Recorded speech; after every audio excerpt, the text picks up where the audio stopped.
Please खोलो ना जान, खोल दो बेटे दरवाजा। अरे कहना क्या चाहते हो? तो इश्क के जुनून की लास्ट एपिसोड को आज के इस वीडियो में हम डिस्कस करेंगे, साथ में ये भी कि भैया आने वाली एपिसोड के अंदर आपको एक बहुत बड़ा मेजर ट्विस्ट देखने को मिल सकता है। वो कौन सा ट्विस्ट होगा और किस तरह से चलेगी आगे से स्टोरी, लेटेस्ट एपिसोड कैसी थी, इन सभी क्वेश्चंस के आंसर मैं आज के इस वीडियो में देने वाला हूं। लेकिन उससे पहले आप लोगों को बताना चाहूंगा कि भैया वैलेंटाइंस डे की सेल का आज लास्ट डे है। अगर आप अपने लव्ड वन को देना चाहते हैं बहुत ही खूबसूरत और luxurious gift from PK Lexus, तो नीचे डिस्क्रिप्शन में और पिन्ड कमेंट में आपको लिंक मिल जाएगा। अभी जाएं, 50% ऑफ है ऑलमोस्ट सभी चीजों के ऊपर, और अपने लव्ड वन को खूबसूरत सा गिफ्ट देने के बाद हमें अपना फीडबैक देना मत भूलिएगा। PK Luxus. We don't sell crap. तो सबसे भैया पहली बात तो यह है कि यहाँ पर इस ड्रामे के अंदर तब ज्यादा मजा आ रहा था स्टार्ट में जब शेरोज था, दरमियान में जब शेरोज गायब हुआ तो आपने देखा कि ड्रामा काफी हद तक बोरिंग हो गया था।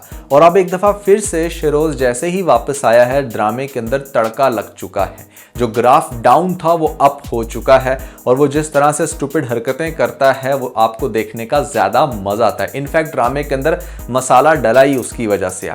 तो एक बात तो माननी पड़ेगी कि ये जो रोल प्ले करने लग रहे हैं शुजा, ये बहुत ही कमाल का है। और मैं ये आपको बात लिख कर देने के लिए तैयार हूं कि आने वाले सालों में आप शुजा को लीडिंग रोल प्ले करते देखेंगे बहुत सारे ड्रामों के अंदर, क्योंकि इनके अंदर वो टैलेंट है। जितने बेहतरीन अंदाज में ये अपना रोल प्ले कर रहे हैं उसकी वजह से ड्रामा हिट हो रहा है।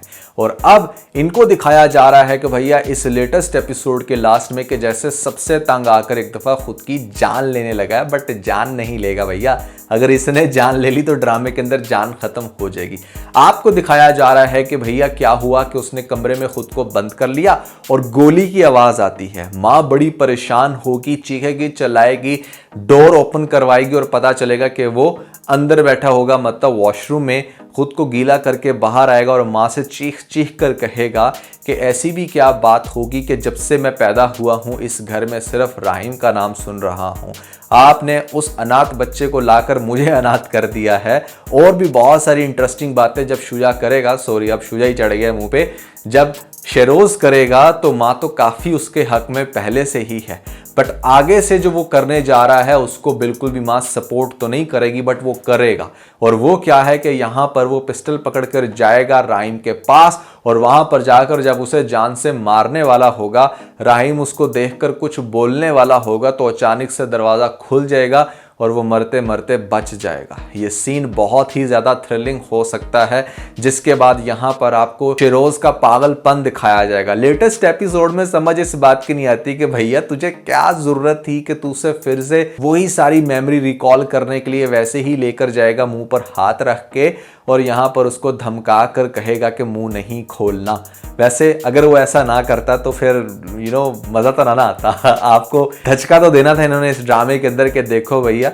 अच्छा, असल में ना जो हमारा शेरोज का कैरेक्टर है वो अपनी इन्हीं स्टूपिड हरकतों की वजह से ड्रामे के अंदर ज़्यादा मशहूर हुआ, और लोगों को बड़ी एक्साइटमेंट होती है कि अच्छा ये कुछ पागलों वाली हरकत करेगा।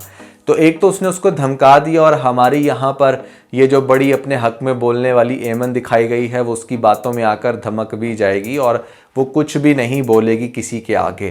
दैट इज़ हिलेरियस, क्योंकि यहाँ पर इसकी पर्सनैलिटी ऐसी दिखाई नहीं गई थी। हाँ, फॉर द टाइम बिंग वो अपनी ज़ुबान ज़रूर बंद कर ले, क्योंकि अभी उसकी सपोर्ट में कोई भी नहीं है, और अली नवाज़ तो कभी भी नहीं मानेगा क्योंकि यहाँ पर उसकी सपोर्ट के लोग ज़्यादा हैं। राहिम के जागने का वेट करेगा, बट हमारा ये जो शेरोज है उसकी पूरी कोशिश होगी कि राहिम जागे ना, क्योंकि अगर राहिम जाग गया तो डेफिनेटली यहाँ से वो कुर्सी छिन जाएगी, जो कि ऑलरेडी उसके बाप ने उसको सुना दिया कि हाँ आफ्टर ऑल उस प्रोजेक्ट को राहिम ने जो है वो सुपरवाइज करना है। वैसे यहाँ पर बाप ने ज्यादती की है कि चलो एक काम बेटे ने किया किसी भी एंगल से, तुम उसे अप्रिशिएट कर रहे हो तो उससे कोई सुपरविजन तो दो, वो भी तुम्हारा बेटा है। ऐसे कैसे कि तुम उस बेटे पे इंसार कर रहे हो जो अभी हॉस्पिटल में पड़ा है, जिसको गोली लगी है।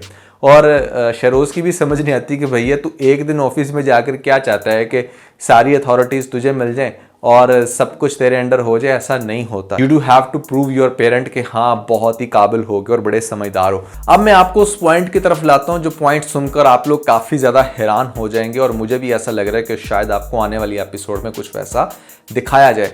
अगर आप गौर करें तो जिस टाइम हमारा शेरोज जाता है मीर जुल्फकार के पास, तो मीर जुल्फकार को जैसे वो रिक्वेस्ट कर रहा है, रिक्वेस्ट करते समय यहाँ पर वो जो मीर जुल्फकार है वो बहुत ही ज़्यादा अपसेट है, और वो किसी भी तरह से अब अपने दोस्त अली नवाज़ की आंखों में आंखें डालकर नहीं मिल सकता।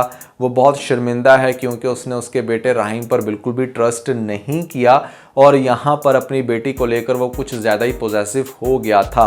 बट जब यहाँ पर शुजा कह रहा हूँ, जब यहाँ पर आता है शेरोज़, तो शेरोज़ जो है वो जितने अच्छे से बात करता है और जितनी मैच्योरिटी से वो एक प्रॉब्लम रिजॉल्व करने की बात करता है, तो मीर जुल्फ़िकार का उसको बड़ी टेढ़ी निगाह से देखना और कुछ सोचना इस बात को वाजिया करता है कि शायद अब मीर जुल्फ़िकार का अगला जहन ये हो कि चलो ठीक है, राहीम नहीं सही तो शेरोज़ तो है ही और ये भी मेरे दोस्त का ही बेटा है, तो क्यों ना मैं अपनी बेटी का हाथ इसके हाथ में थमा दूँ।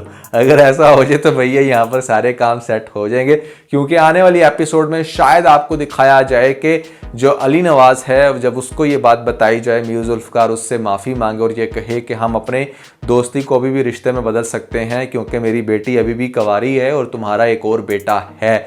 जिसके बाद यहाँ पर अली नवाज़ को ये प्रपोजल बहुत अच्छा लगेगा।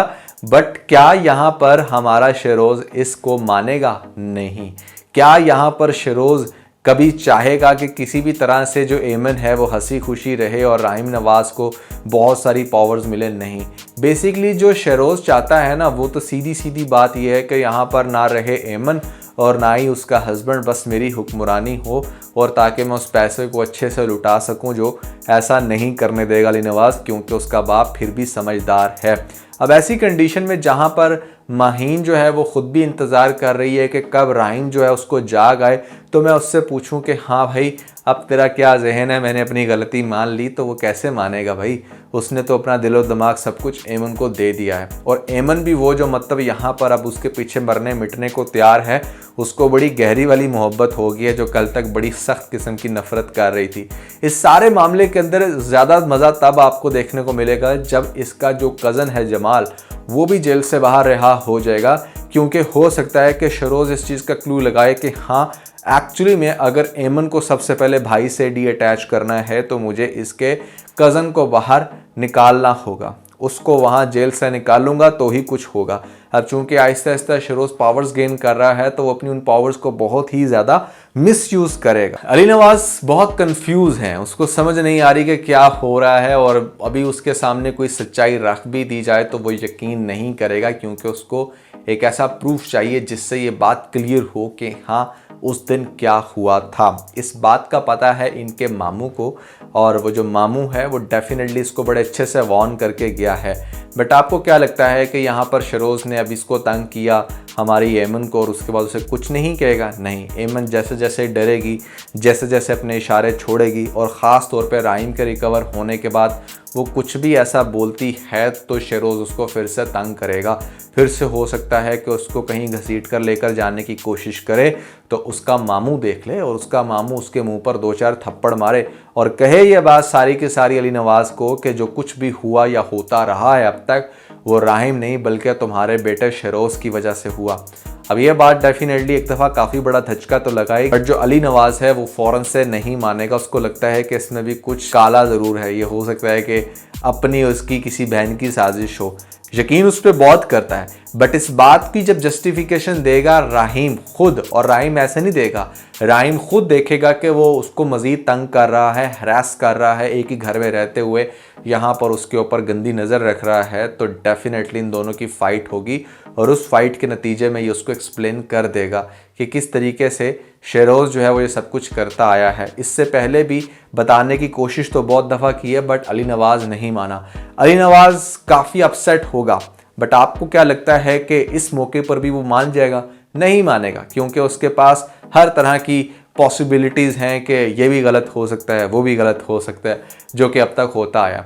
फिर आपको लास्ट में जाकर दिखाया जाएगा कि माहीन जो है वो बेसिकली चूँकि बहुत ज़्यादा इंटरेस्ट ले रही है राहीम के अंदर और उससे माफ़ी मांगकर वो ये चाहती है कि किसी तरीके से जो रहीम है वो एमन को छोड़कर वापस मेरी ज़िंदगी में आ जाए। तो हो सकता है कि ये मिशन अचीव करने के लिए हमारा शेरोज़ और माहीन एक हो जाएं। वो कहें कि ठीक है हम अपनी शादी का फेक ढंडोरा पीटते हैं, लेकिन अंदर से मकसद दोनों का एक ही है कि एमन उस घर से निकले, तुम राहीम की हो जाओ और शेरोज़ जो है वो फिर अपनी सल्तनत संभाले। अब इसी सल्तनत के चक्कर में जब ये दोनों आपस में प्लानिंग करेंगे और करेंगे अजीबोगरीब हरकतें, तो ये चीज़ एक्सपोज होगी सबसे पहले मीर जुल्फ़कार के सामने। मीर जुल्फ़कार भले जितना मर्जी सख्त, लेकिन वो भी असूलों वाला बंदा है। जब उसको पता चलेगा कि यहाँ पर ये खिचड़ी पकने लग रही है, तो वो भी अली नवाज़ को समझाएगा और अली नवाज़ को फिर से ऐसा लगेगा कि शायद अभी भी कोई साजिश हो रही है। बट लास्टली जब अली नवाज़ खुद अपनी आंखों से देखेगा कि किस तरीके से एमन को उस घर से बाहर निकालने की कोशिश की जा रही है, वो एमन जब उसको अपना बाप कहती है, और यहाँ पर किस तरीके से फिर से एक दफ़ा उस राहिम की फैमिली को तबाह करके ये जो शेरोज़ है ये किंग बनना चाह रहा है, तो इस मौके पर हमारा अली नवाज़ एक्शन लेगा और निकालेगा घर से बाहर इस गंद को, जिसके बाद इस ड्रामे के अंदर सुकून आएगा और आपको ड्रामा लास्ट एपिसोड में जाकर ख़त्म होते हुए नजर आएगा। देखें, ड्रामा जो है ना वो बड़ा कॉम्प्लेक्स है और इसकी काफ़ी एपिसोड्स अभी एक्सपेक्ट की जा रही हैं, और ड्रामे के अंदर अगर शेरोज़ अपनी उल्ट पटांग हरकतें करता रहे तो ड्रामा इंटरेस्टिंग लगेगा भी बहुत। आप लोगों को क्या लगता है, कितना ज़्यादा एक्साइटेड इस ड्रामे को लेकर, और कैसा लग रहा है ख़ास तौर पे शेरोज़ के वापस आने के बाद, कमेंट्स के अंदर मुझे ज़रूर बताइएगा। इसके अलावा अगर आप लोगों ने हमारा लेटेस्ट व्लॉग नहीं देखा तो ऊपर आपको लिंक मिल जाएगा, जल्दी से लिंक पे क्लिक करके वीडियो देख के अपना फीडबैक हमें ज़रूर दीजिएगा।